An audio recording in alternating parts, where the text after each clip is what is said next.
ఇంటికి దగ్గరలో రామాలయం ఉంది.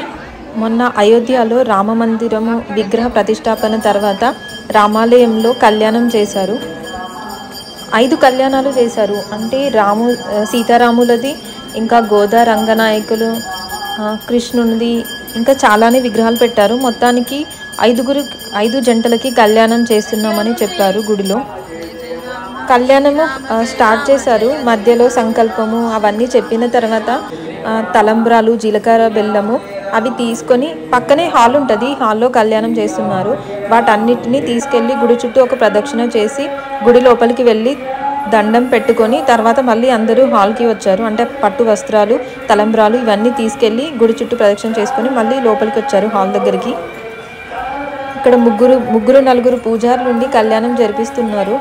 మధ్యలో సీతారాముల విగ్రహాలు ఇంకా అటు సైడ్ ఉన్నాయి, ఇటు సైడ్ కూడా విగ్రహాలు పెట్టి కళ్యాణం చేస్తున్నారు. తలంబ్రాలు, తర్వాత జీలకర్ర, బెల్లము ఇవన్నీ పెట్టడము చేస్తున్నారు. కళ్యాణం తర్వాత పూజారి గారు చెప్పారు, ప్రతి సంవత్సరం జనవరి 22 రామ మందిర విగ్రహ ప్రతిష్టాపన చేసిన రోజు మన దగ్గర కూడా ఈ గుడిలో 5 జంటలకి ప్రతి సంవత్సరం కళ్యాణం చేస్తామని ఆ రోజు పూజారి గారు చెప్పారు.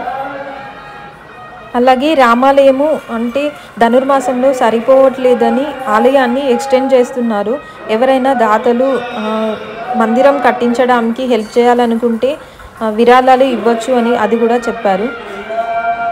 ప్రతి శనివారము ఇంకా పండగలప్పుడు విష్ణు సహస్రనామము పారాయణలు అవి చేస్తారు సాయంత్రం టైంలో.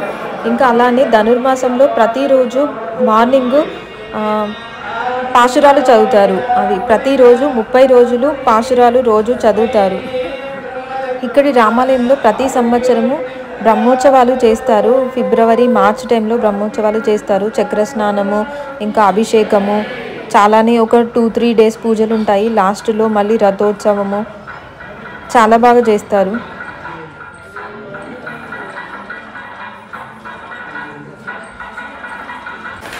కళ్యాణము అయిపోయిన తర్వాత లాస్ట్లో బంతులాట ఆడుతున్నారు పూజారి వాళ్ళు. తర్వాత ఈ బంతులాట వేరే భక్తులతో కూడా ఆడించారు. అంటే అందరూ కూర్చున్నారు కదా హాల్లో, అటు సైడ్ విసిరేశారు. ఇంకా అలా ఒకరి దగ్గర నుండి ఒకరికి అలా ఆటలు ఆడి మళ్ళీ తర్వాత లాస్ట్కి పూజారి వాళ్ళకే ఇచ్చారు. భక్తుల సైడ్ విసిరేసిన తర్వాత నేను నాకు ఇవ్వండి అంటే నాకు ఇవ్వండి అని కొంచెం మంచిగానే ఎంజాయ్ చేశారు. సో మా సైడ్ విసిరేయండి అని చెప్పేసి అందరూ.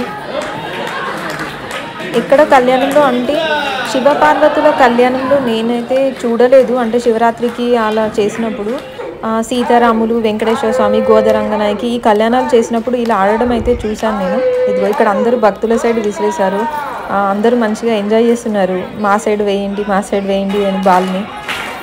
బంతులాట తర్వాత 2 మాలలు తీసుకొని ఈ నృత్యం చేస్తున్నారు. అంతకుముందైతే పూజారి వాళ్ళే చేసేవాళ్ళు, కానీ ఈసారి మరి నార్మల్ భక్తులకి ఛాన్స్ ఇచ్చారు. సో వీళ్ళిద్దరు ఇక్కడ చేస్తున్నారు. అది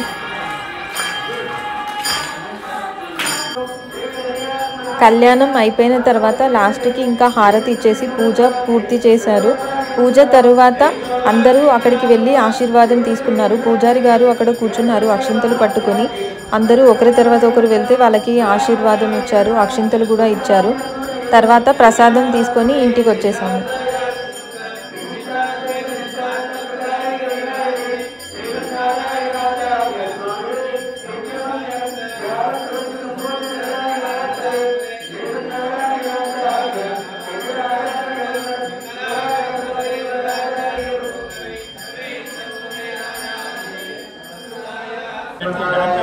పూజ అయిపోయింది. అందరూ ఒకరి తర్వాత ఒకరు వెళ్ళి ఆశీర్వాదం తీసుకోవడానికి లైన్లో వెళ్తున్నారు.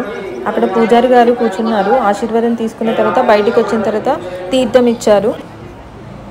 ఇక్కడేమో ప్రసాదంగా దద్దోజనము, పులిహోర ఇచ్చారు. ప్రసాదం ఒకరి తర్వాత ఒకరు ఇంకా లైన్లో వెళ్తే ప్రసాదం ఇస్తున్నారు.